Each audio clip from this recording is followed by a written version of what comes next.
The sky blue paint has begun to peel on the three-story building that was once Anthony Overton Elementary. Window air conditioners are speckled with rust. Doors where children used to rush in and out are sealed with plywood.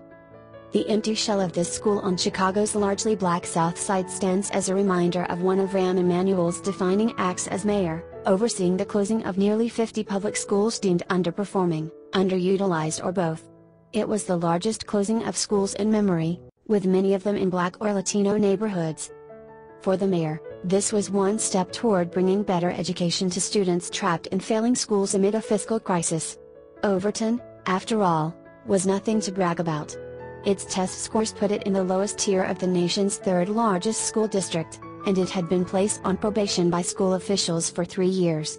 The population in Chicago had shrunk over time, some students had chosen alternatives like charter schools, and Overton was only half full. But for families who saw Overton as an institution that gave the neighborhood stability, the decision was a blow.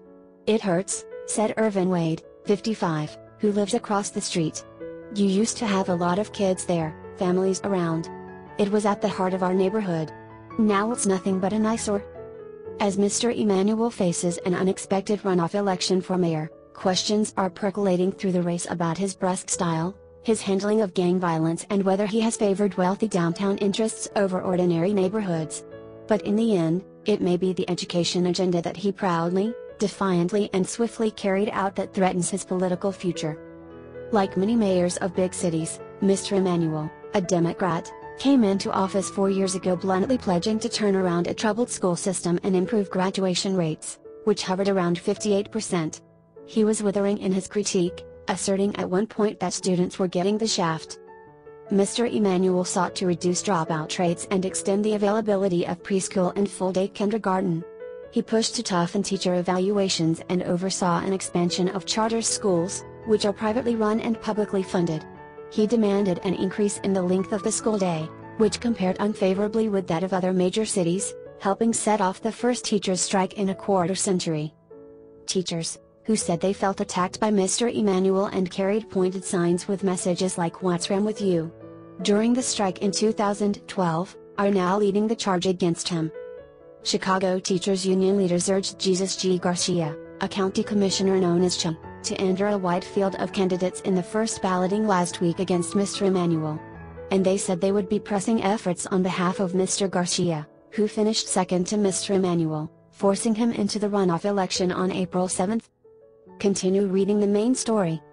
Teachers groups, including national unions like the American Federation of Teachers, have donated at least $500,000 to elect Mr. Garcia, though Mr. Emanuel has raised far more. In one sign of the environment Mr. Emanuel faces, advisory measures calling for the school board to be elected instead of appointed by the mayor won overwhelming support from Chicagoans on ballots last week. "That's a pretty strong message to Rahm about what people thought about his education agenda," said Randy Weingarten, president of the American Federation of Teachers. "His education agenda is based on sanctions and punishing and tests in lieu of the professional judgment of educators." Despite the opposition from teachers, Mr. Emanuel boasts of his record on education, ticking off school statistics he likens to the report cards he says his parents used to post on the family refrigerator for all to see.